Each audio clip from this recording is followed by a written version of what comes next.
Hello, everyone. Welcome to the Free Radical Media Podcast. I am Eric Scott Picard, one of your two co-hosts, the other being Patrick Ryan.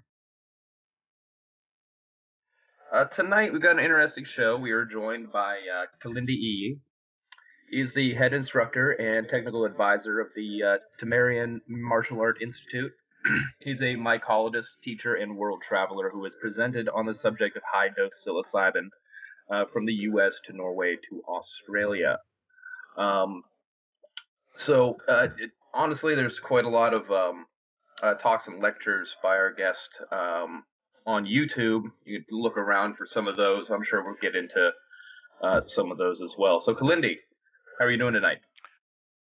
I'm doing well. How are you guys doing? Very well, very well, very well.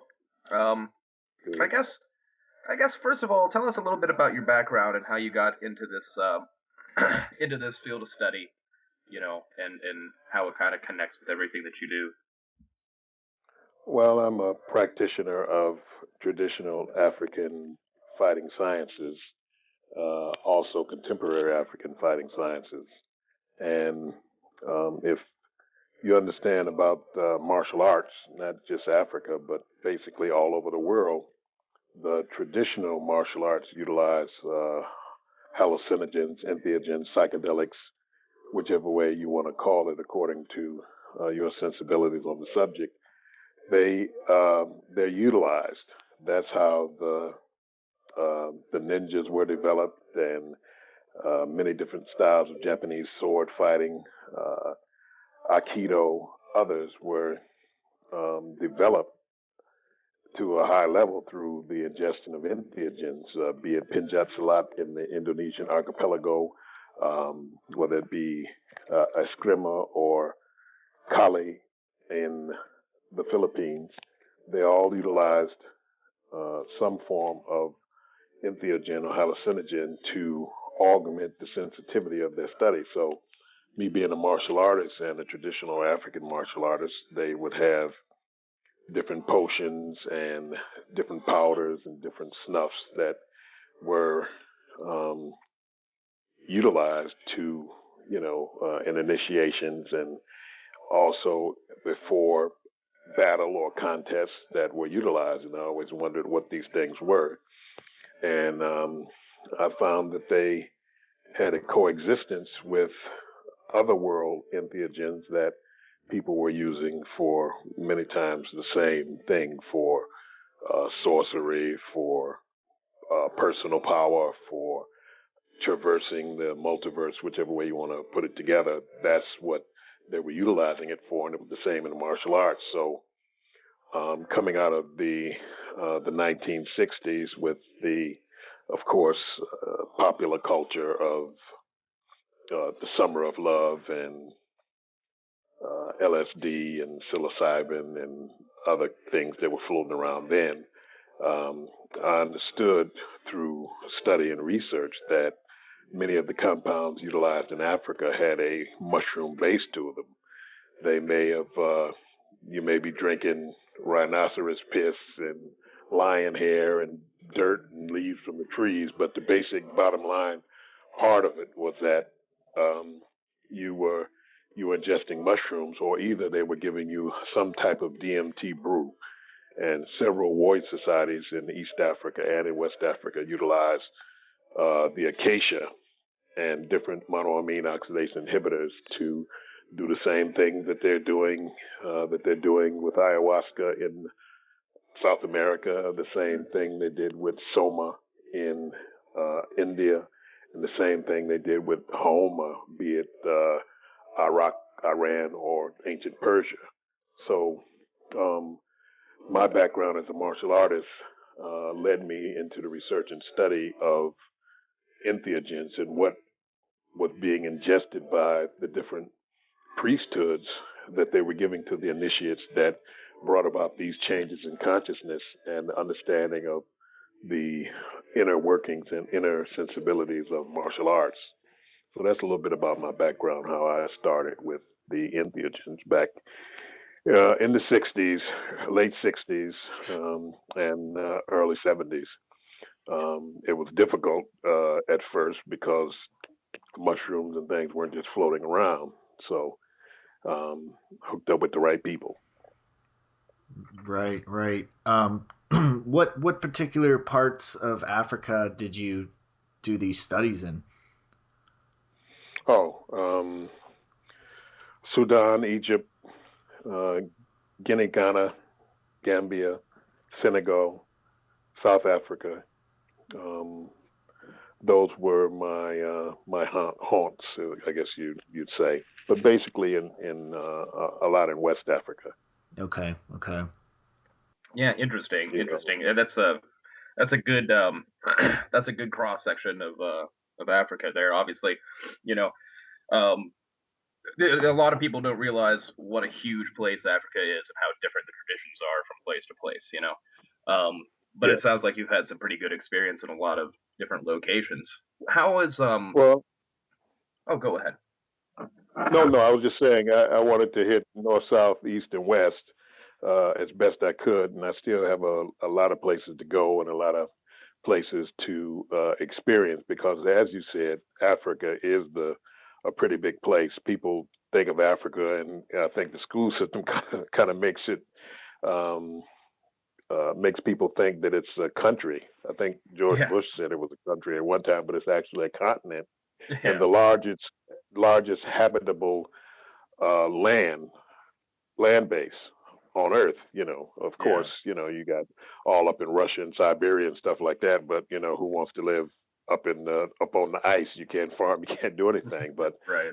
Africa is a pretty big place, and you have diverse cultures, multi ethnicities, and it's just like you have forests, then you have what you would call jungle, and you have prairie, and you have grasslands, and you have deserts, and you have all these different things, and they produce different cultures according to the dynamics of how they experience the their environment. It's just like martial arts. If you're in a dense forest, you don't have real long swords. You have little short swords because if you got real long swords, they get tangled in the vines and things like that. If you're living in a rain place, you don't be running, jumping, and trying to do jump spinning kicks and things like that because everything's muddy.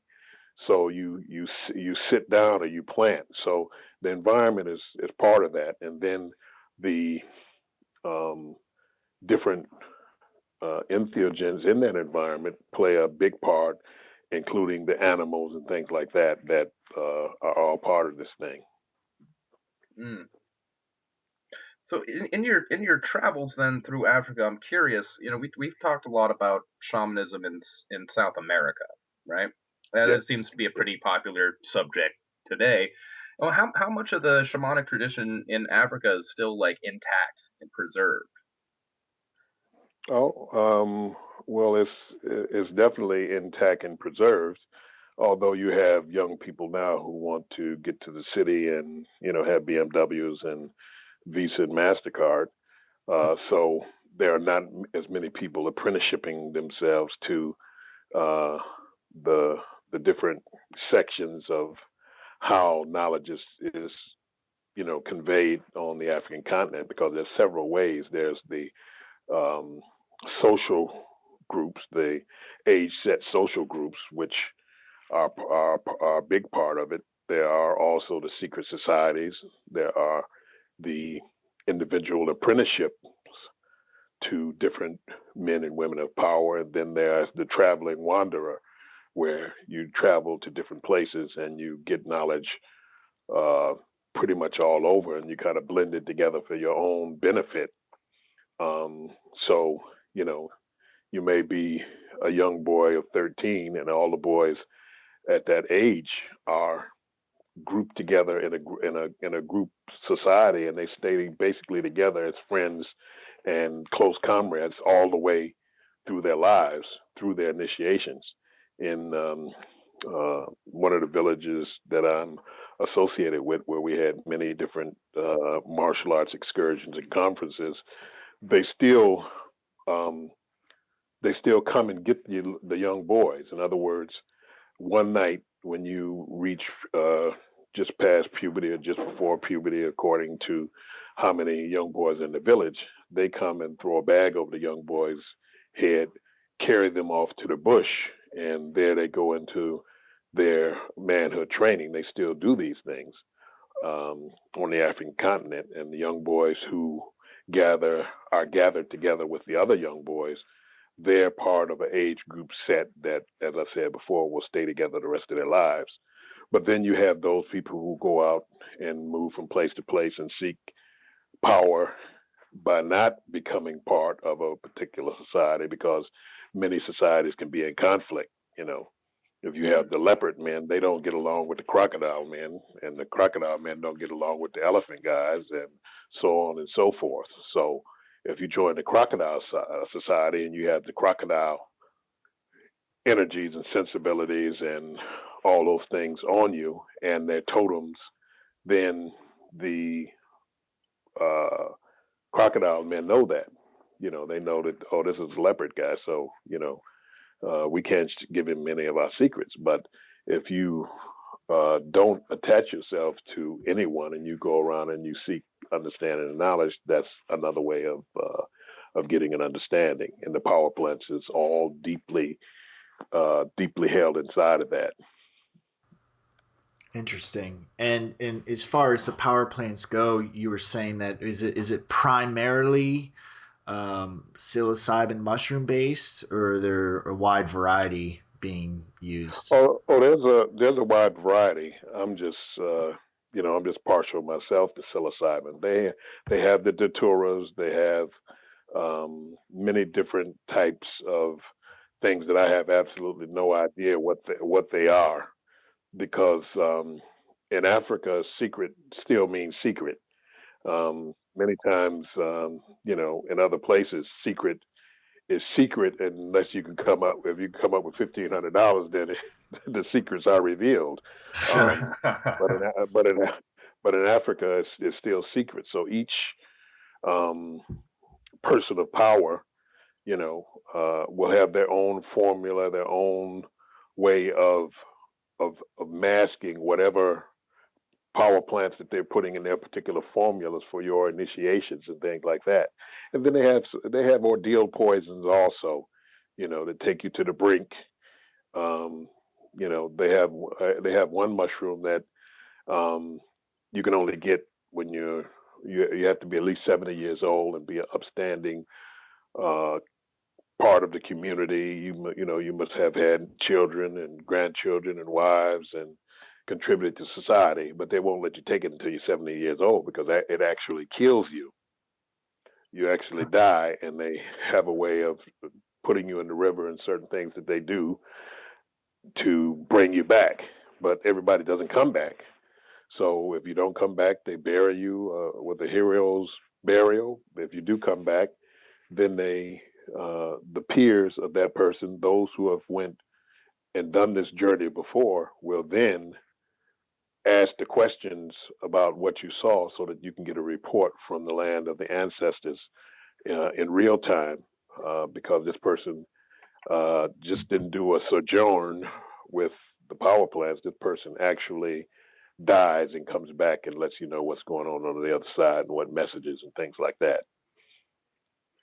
That's an incredible ritual there. That's have you ever have you ever seen that ritual performed?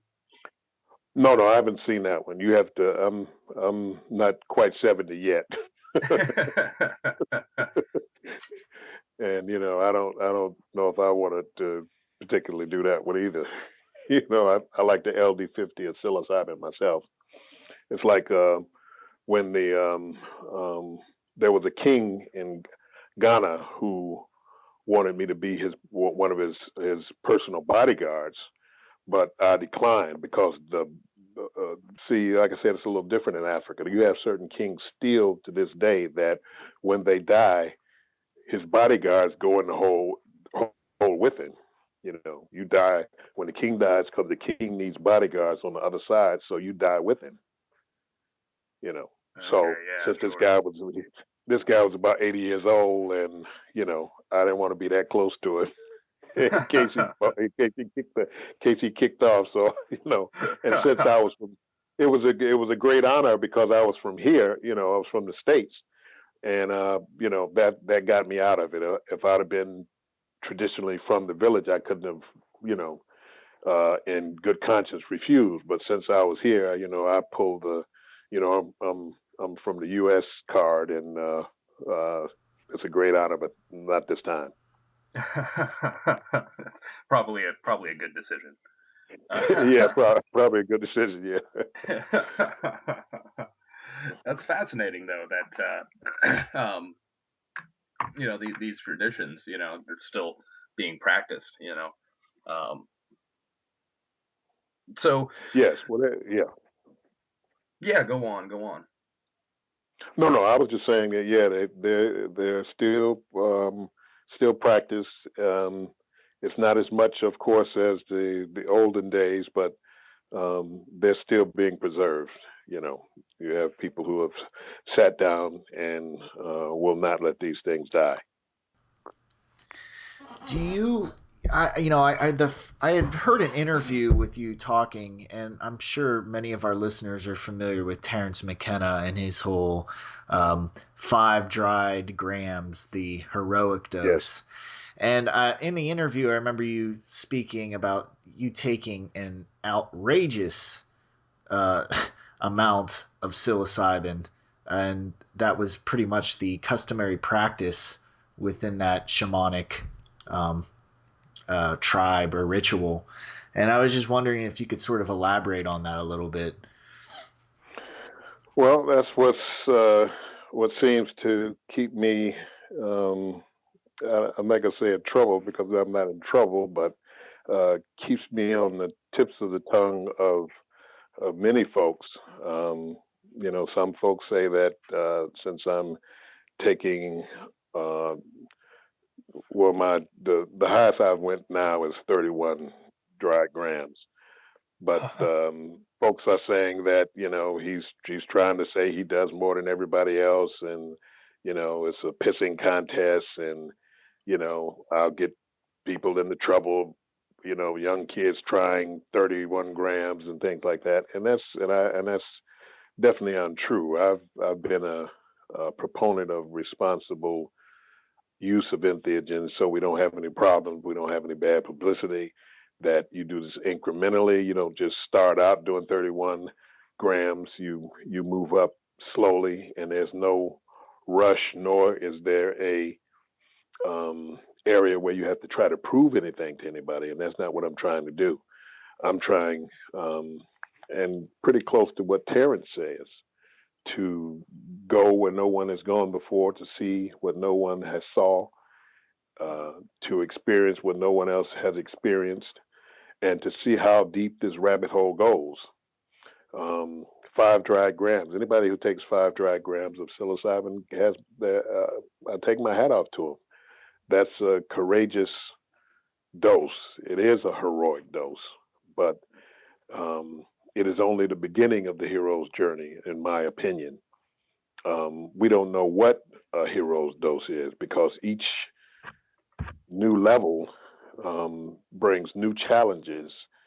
And, some folks who have never experienced over 5 grams say that there's no reason to take anything over 5 grams because what I experienced on 5 grams is, wonderful and ethereal. And I've had access to different worlds and beings and things like that. But there is so much of a difference between 5 grams and 20 grams that most people won't believe.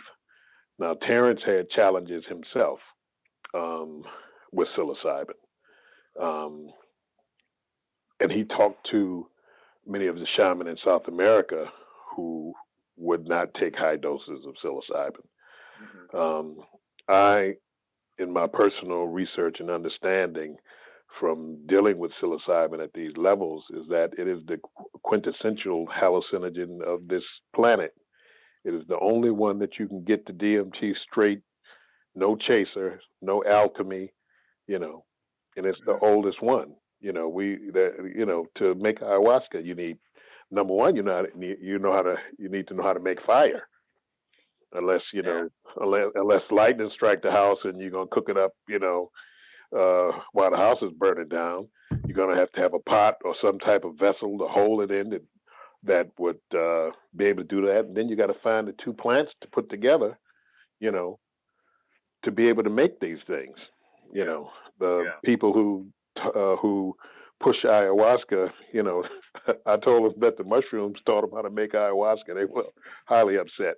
But the thing is, is that of course you have the DMT, and the DMT is actual brain chemistry. That's why your mind and your body and your spirit knows how to deal with it, because it's the same endogenously uh, uh, as it is exogenously, you know, inside, outside, one.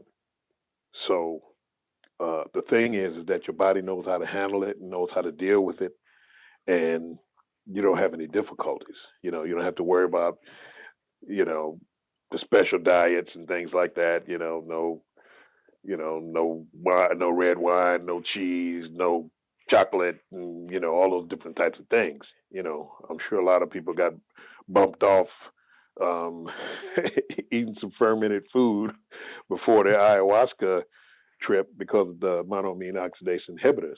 So, not to take anything away from ayahuasca, I think it's a grand compound. I think that many times it's being nowadays abused by tourism, the ayahuasca tourism business. You know, the 21 week shaman who are experts after 3 doses, and I think the doses are too small. You don't get enough. That's one thing that Terrence said about ayahuasca. He said is that everybody's hand is light on it. Nobody loads it up. And the thing about mushrooms is that it has such a high LD50, lethal dose 50, is where you take any compound, feed it to 100 rats, and it kills 50 of them. The LD50 is so high, it's impossible to kill yourself with with mushrooms. It's not that way with things like datura. I don't know what LD50 is on salvia, but salvia is so crazy. If you got a super high dose of salvia, I don't know what would happen. But the thing is that it's mushrooms are so safe physically that you don't have. That's not one thing that you have to worry about. Now it can of course be psychologically challenging. It can be spiritually challenging. It can be challenging to the core of your very being and soul, especially at the higher doses. And for those people who've had a breakthrough dose of DMT, um, high doses of mushrooms are almost indistinguishable from the same realms that you have in a DMT flash that's, 10, 15 minutes, but, you work that into 3 hours, and it can be many times no way of escape, but and the only escape is time, and then time is variable, because you can be stuck in some places for an awful long time. But the high dose, I believe, is um, actionable in its relationship to accessing the DMT, the DNA in real time. The biggest problem with psilocybin is being sidetracked by all of the other things that are going on. It's a discipline, just like anything else that you want to do. It's a discipline. You have to. If I'm going to look at my helix in the DNA and see if there's anything else that I could tweak or push or touch or manipulate, I don't want to get sidetracked by the birth of a new universe and a new star, which can pull me right off track of what I want to do and pull me into some other exotic adventure across the galaxy. So it's a discipline, but many times like I said, on the internet and things like that, after conferences, they try to hammer me on that because uh, this person doesn't say take that much, that person doesn't say that much. But the thing is that many of the luminaries haven't taken enough to really make comments on it. They have dabbled. It's kind of like what Terrence says is that they take a piss ass amount enough to say that they did it, and then they leave it alone. But they haven't really challenged it, and they haven't really challenged themselves. And these are the people who are the luminaries who, are at the conferences, at the wine and cheese parties and things like that, because many times the agenda is to get these things into a clinical setting so that it can be regulated by people who feel that they can regulate it for other people. I don't want to in 10 years they legalize psilocybin and then I can go into a psilocybin salon, and lay down on the couch, and have the black shades on my eyes, and you get pumped, you get the music pumped in that they pick for you, the day's music, and then you get your synthetic um, dose of psilocybin. You got the blood pressure cuff on, and somebody's holding your hand and patting it and saying, "Oh, are you okay?" And you know, are you having any challenges? And things like that. No, that's not what I want. I want to be able to lay down in the dark in my bed and take a monstrous amount of psilocybin and see where it goes. See how deep the rabbit hole goes, because I haven't seen anything close to the bottom of it yet. And at 31 dried grams, and and I mean, there are people that take more than I do, you know. At this point, it's creating novel ways of how to get that much down, you know. Um, and when you really look at it, at Burger King is a quarter pounder with cheese. You hey, a quarter pound. You think about it, eating a quarter pound of mushrooms. That's less than a quarter pounder with cheese. You know, not that I, freaking Burger King, anything like that, but there are people who take more than that, who are smaller than me in size. Some folks say, well, he's a big guy, or he has a tough interior, so he needs that much to just get, to where we can get on 2 grams. And then you have the people who, meditate or yoga or just the spiritual new age people who say they, well, I don't need entheogens, I don't need DMT or psilocybin or ayahuasca or salvia because I'm there all the time anyway. I'm like, and how do you function? You know, Yeah. Yeah. you know. I don't know how. I'm glad I'm not there all the time because I wouldn't be able to live in the real world. You know, that's how many people are as far as schizophrenic, but still they they know the difference between a bus in the real world and a bus in the hyperdimensional realm. And I know I can't distinguish. That's why I stay in the bed in a safe environment. And the worst thing I can do is roll off the bed, or the worst thing I can do is roll off the floor. Uh, so that's my that's my high dose spiel. It's to be done. It's to be done responsibly, and it's to be done um, massive doses and see where it goes, so that you can go where no one has gone before. You said you're familiar with a number of different traditions throughout Africa, and I'm sort of curious, what are like the commonalities within these traditions as far as their map making of hyperspace? Like, are there common entities that these people experience, or common realities that they go into? Well, there are uh, different ethnic groups in Africa who are hooked to different star systems, but many of them in West Africa are hooked to the Sirius star system.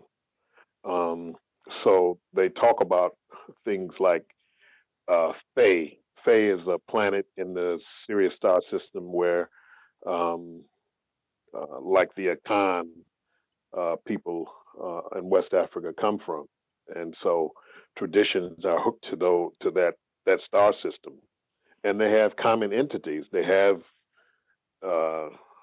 reptilian entities, insectoids, um, different, hybrid animal systems, and then they have the different totems that are part of their the traditions. You have the Falcon clan, the Bat clan, and these different, the Cobras. All of these things are part of traditions that they're hooked to. So you have the different therianthropic shape shifting humanoids who, they turn into the wolves and to the bats and all that kind of stuff. It's all part of the. I mean, no different than going to the movies on a Saturday afternoon. You're going to see the wolf. Going to see the wolf man. That's all part of it. You know, the shape shifting and changing, and in a martial sense, that's part of the battle of the different of these different clans and things like that. As I said earlier, the leopard people don't get along with the crocodile people, but you have people turning into crocodiles, turning into leopards, and things like that, having certain songs that they sing. Um, we were in a village one night that we traveled to far to get to. We talked to the young man. He wanted to get talisman, and he says, "Oh, my village is the best place to get talisman." He said, I walk there all the time. It's not far. And so everybody gets on the bus and they ride 12 hours because he said you got to leave early in the morning. It's dark. So you can ride 12 hours on the bus. The bus breaks down. You get in a cab. You ride 70 kilometers in the cab. You get out of the cab. You get in the donkey cart. Ride in the donkey cart for 5 to 6 miles. You get out of the donkey cart. You walk another 10 kilometers, 10 miles. You get to the village, and they bring you the village drink, which is milk hot straight out the cow's behind with some herbs in it. And then they tell you, because it's dark then, they say, okay, well, um, we welcome you to the village. It's too late to leave now. You can't leave now because it's too dark. There's no cars, no taxi, no nothing. You're going to have to walk through the bush. You're going to have to get the donkey cart again. You're going to have to get a cab. You have to make it to the bus, those type of things. So you're in the village for the night.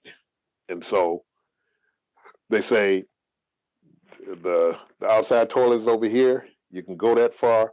Don't go anyplace else. Don't go wandering around here because there's things out there and there's animals out there. We've told the animals that there's strangers in the village. Don't eat them, but there's other things out there that you don't want to encounter. You don't want to mess with. So they didn't have to tell me twice. I didn't even go to the bathroom. I just stayed in there and held it all night. Like I'm not going out there. So those are the type of things that are part of of my experience in just going to get certain talisman um, from certain people of power. And then it take a couple of days to prepare them for everybody. So you're there for a few days, and then you make it back towards the village you're a part of, but it's closer to town. It's not way out far, you know, like that. Mm.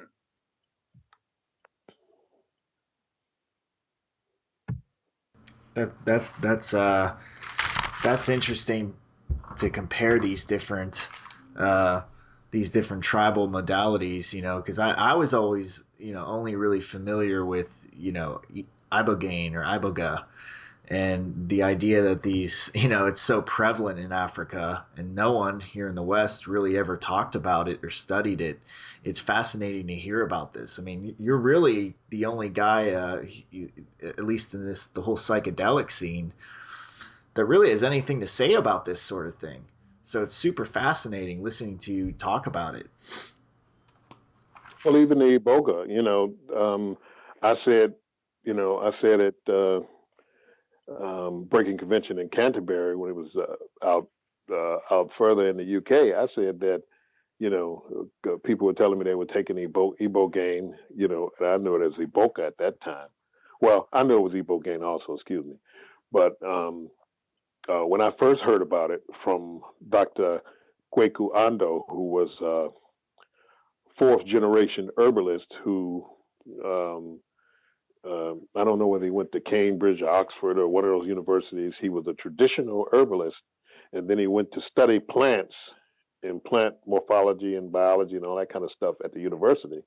And he was in Ghana. He had a farm, and he had a farm in the United States called the George Washington Carver Institute. And Dr. Ando was the first person who told me about Iboka in the Igbo game. But he told me, mouth to ear, he said, the thing about Ibogaine or Iboka is when they do those rituals, it's according to what it's for and what is done. But the actual Iboka ritual is that you have to take enough to kill yourself almost to have the true ritual of Iboka. And most people don't do that. It lasts about 3 days, and then you're jacked up for another 4 or 5 days, just debriefing from the whole thing. You're actually in the realm of the mountain kings, and I said that, and they said that Kilindi says you gotta eat enough to kill yourself. I said no. I said the true ritual is that you have to do that. Those are the warriors going in to do battle in those interdimensional, hyperdimensional realms, and they're going fully loaded into these realms. And the tourist doses that people are taking and thinking that's the Aboga ritual is far from it, you know. And I mean, this isn't to brag anything. This is just what it is, which was told to me because I haven't taken Iboga, and I refuse to take it unless I take enough to do the full ritual of the Iboga, and they don't. Not many people do that. You know, it's very specific. There's a whole racial thing to it. You know, if you got the wrong DNA configure, it will kill you. You know, it's like those datura. It's like those daturas. You know, they have some death trumpets and all that kind of stuff there that are really some Darth Vader type stuff. That that evil wizardry type thing. You know, if you want to be Klingsor from the Parsifal, or you know, Darth Vader, they got some Daturas that'll deliver. There's a lot of that. It's a lot of that Datura magic in Indonesia too, with these different forms of Pinjat Silat. You know, where they're turning into tigers and all this kind of stuff. You know, I mean, and then the hunting herbs that they have, where you go out with a bow and arrow, knife, and out there hunting all different types of things. You know, we went out hunting. They have these different types of monkeys that are out there with with fangs on them, like 4-inch fangs. You know, Calibus monkeys and all this kind of stuff out there. And you hear the alpha monkey.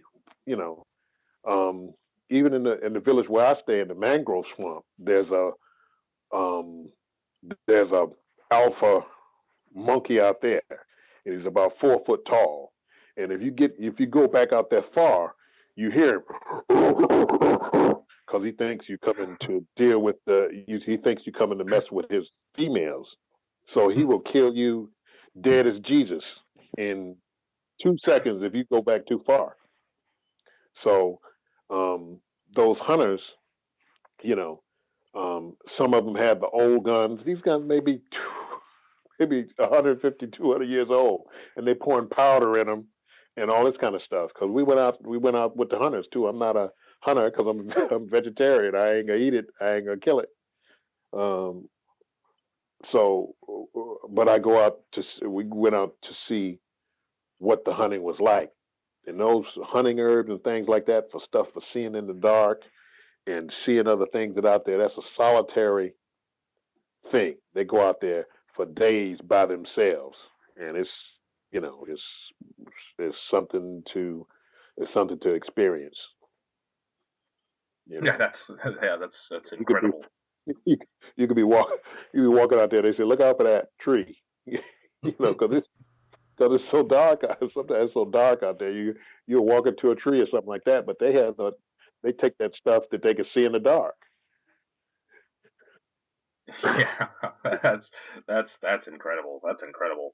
You know, and it's it's interesting to me to hear about these traditions like within their native cultures, right? Like I think a lot of times when we remove just like if we removing the ayahuasca, the aya from the context of its you know um, shamanic culture, I think it does it a disservice. And like you were saying earlier, I would hate to have these experiences in some clinical room, with the with a nurse standing there with blood pressure cuff on. I mean, that would be horrible. I I think a big part of it is the context, the cultural context that you find it in. Yeah, yeah.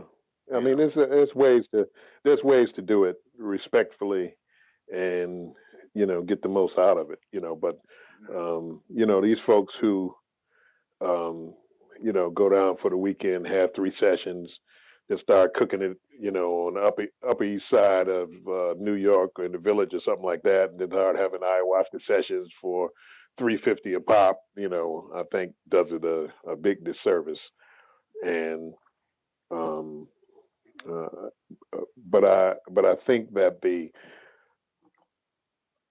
the way people are looking at these types of things differently now, after the 45 years or 50 years or whatever that's been since, um, things have been classified as illegal and harmful and no medical use whatsoever, which was all, of course, ridiculous and had to do with Ronald Reagan wanting to be governor and Richard Nixon and uh, basically getting rid of the Height Ashbury and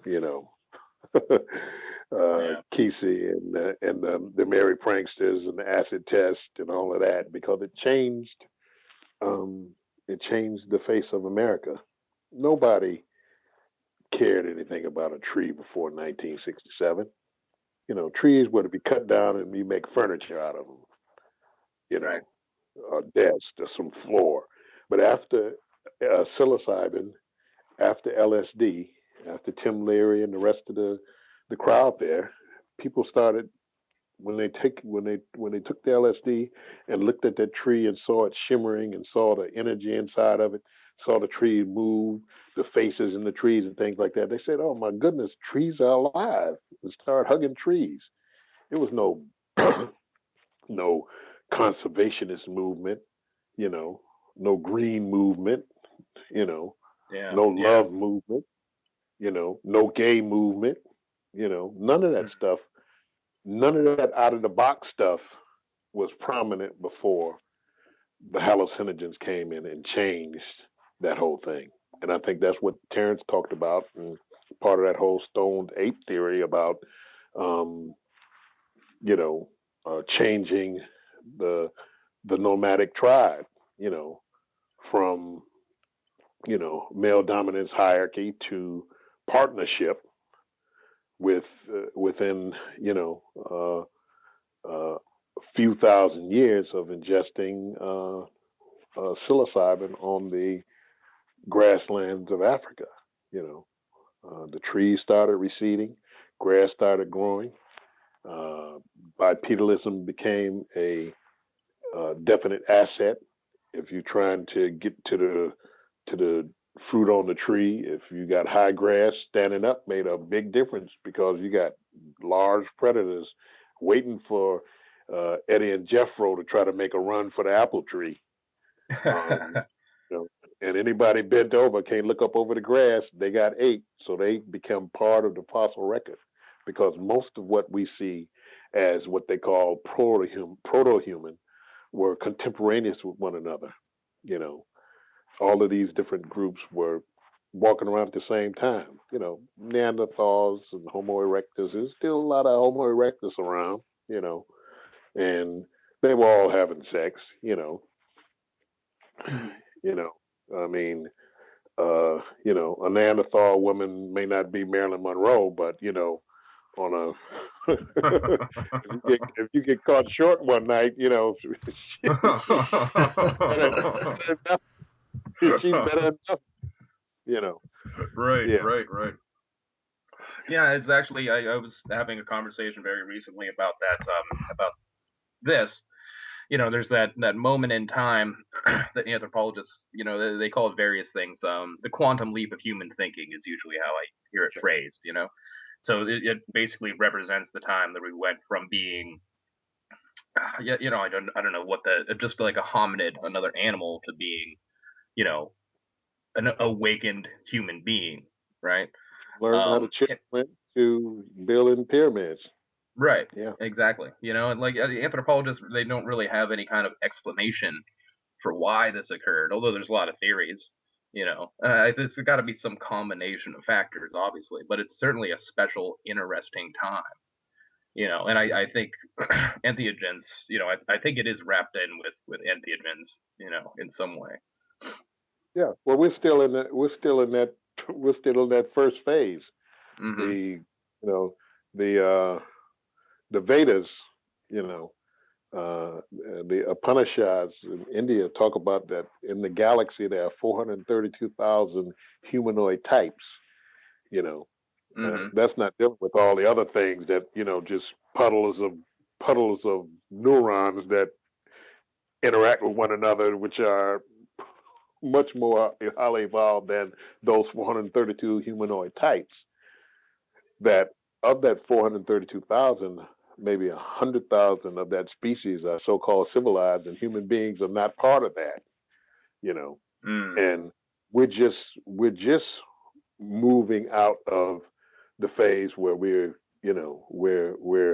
in conscious thought. I think it was Augustine who shocked the intellectual world in his time because he could read silently.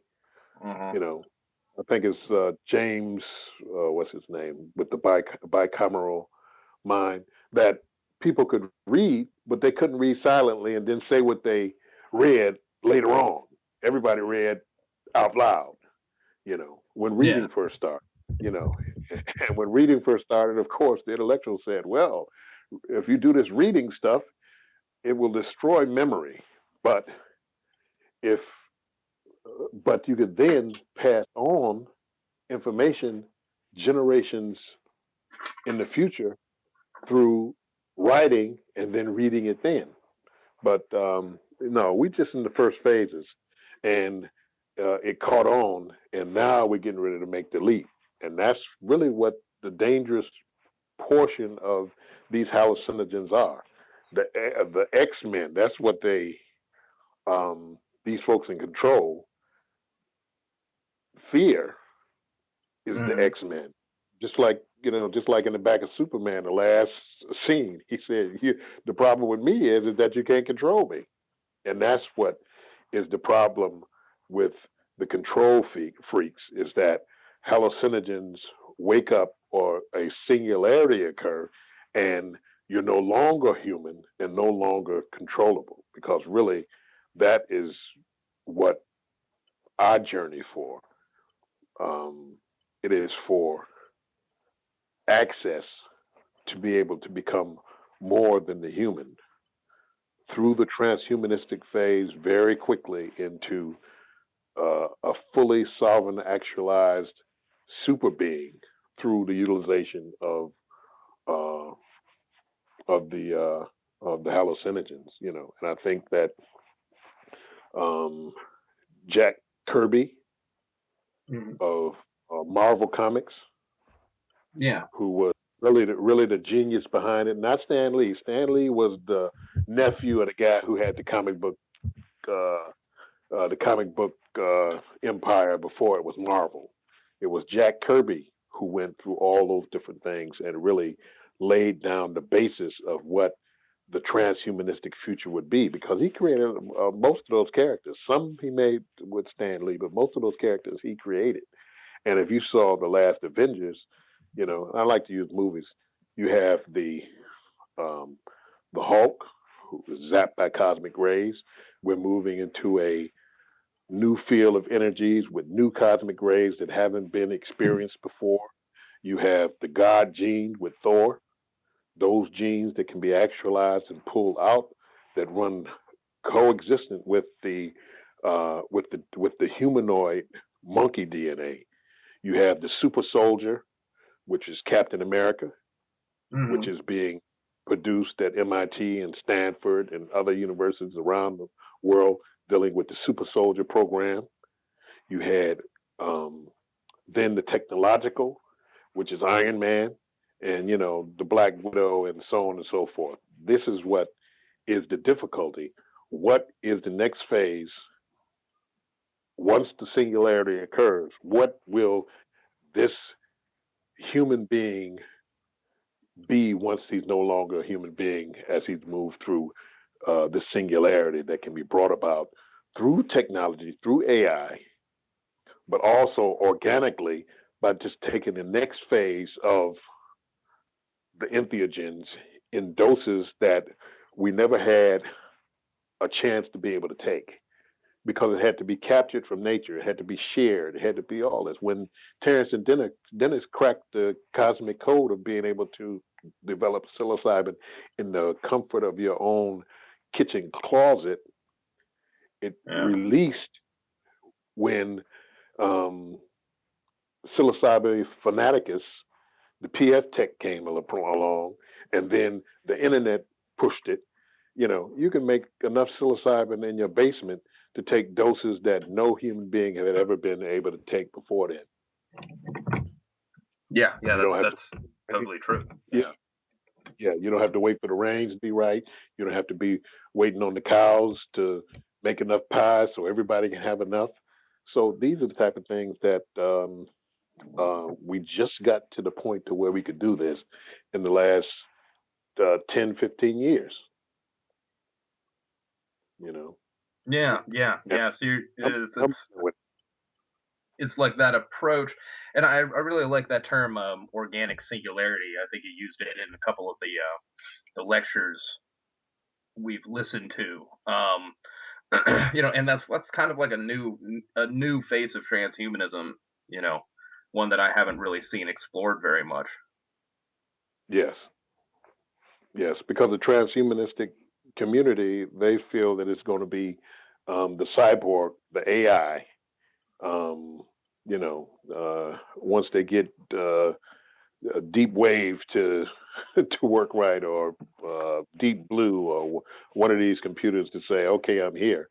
If they're not out here already hiding in the internet somewhere, lurking until they get enough 3D printers so they can make themselves, or either just or either just access the quantum realm with certain waves to be able to just generate themselves from the quantum field, one of the two, and then they'll be like, okay, I'm here, not just in the internet, but I'm here in the physical, and I think that's a big possibility.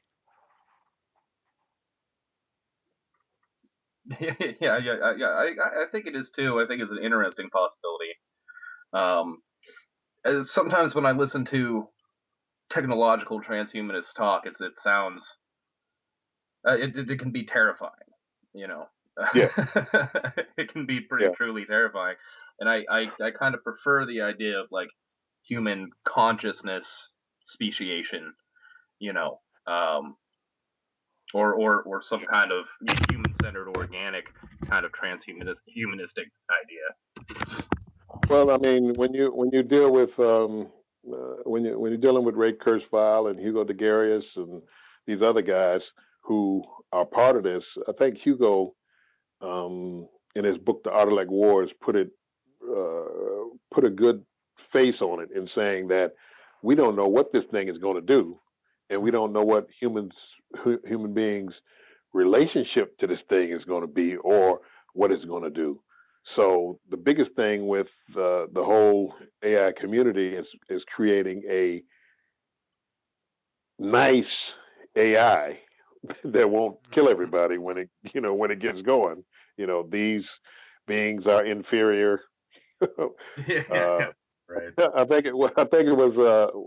I think it was V'ger on Star Trek or something like that. These. Yeah. Not, no, it wasn't V'ger. It was something else.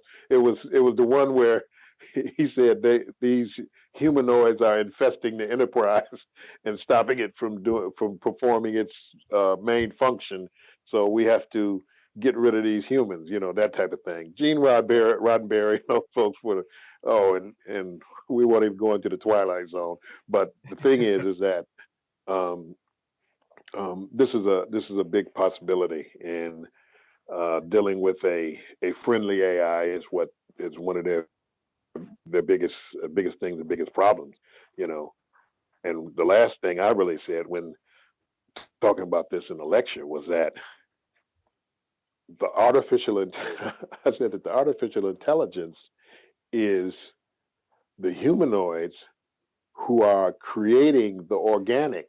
In other words, the artificial intelligence is what was created here through 14 billion years or whatever, billion years, what does that mean?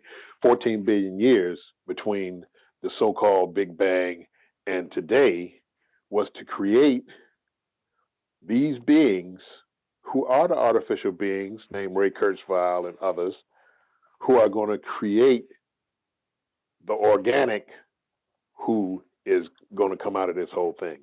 So it's kind of like reversed, you know. And I tell them all the time, we're in the middle of the singularity. You can't see it, you know.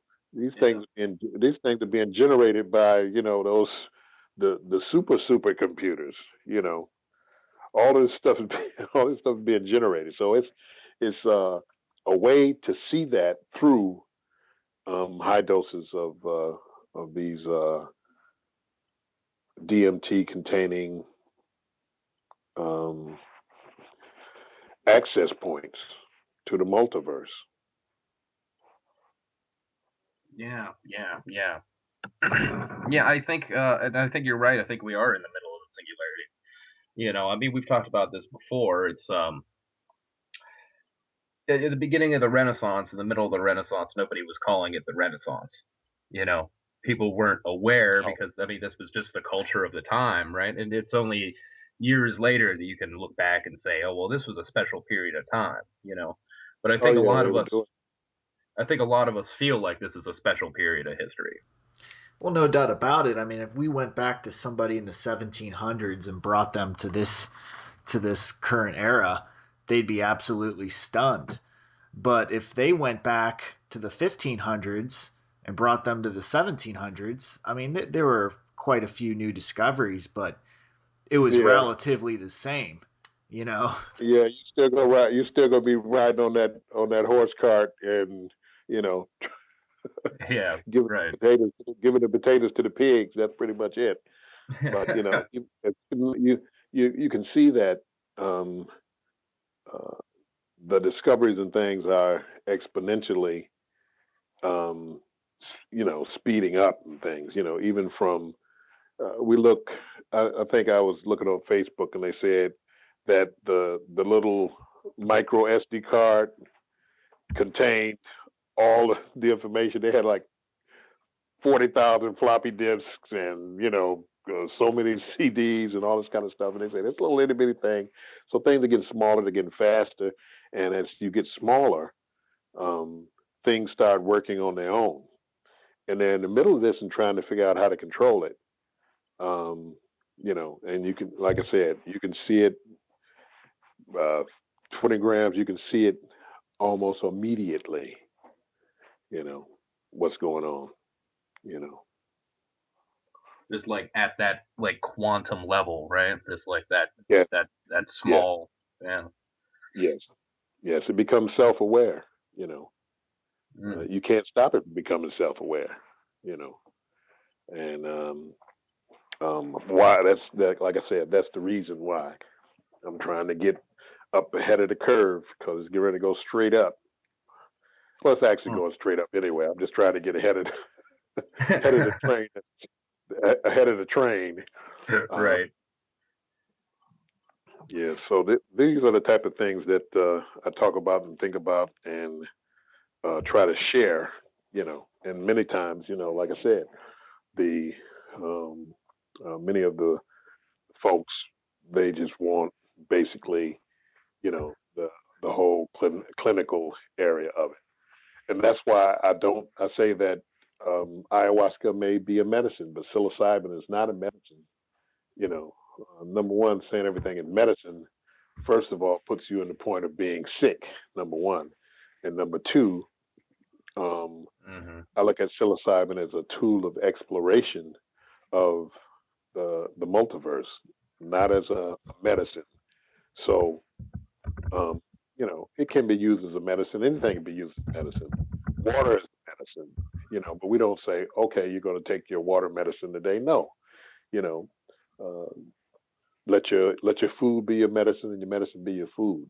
So you can call anything a medicine, but that is not the primary purpose of psilocybin. They use it for post-traumatic stress disease and things like that, and depression, and all these type of studies going on at John Hopkins and other places around the world. Um, but that's not what I'm looking at it for, and that's what many people are trying to box it into. That, okay, all right, wow, I want to take psilocybin because I'm depressed. Wow, I Mm-hmm. want to take psilocybin because it can grow new brain cells. And when I was a little kid, my mother hit me in the head with a shovel, and I'm sure I lost a lot of brain cells. So I want to take psilocybin so I could grow some new brain cells. No, it is to traverse into novel states of consciousness and be able to explore and expand into what we are rapidly becoming. If you can get ahead of that train at the top of the curve. Yeah.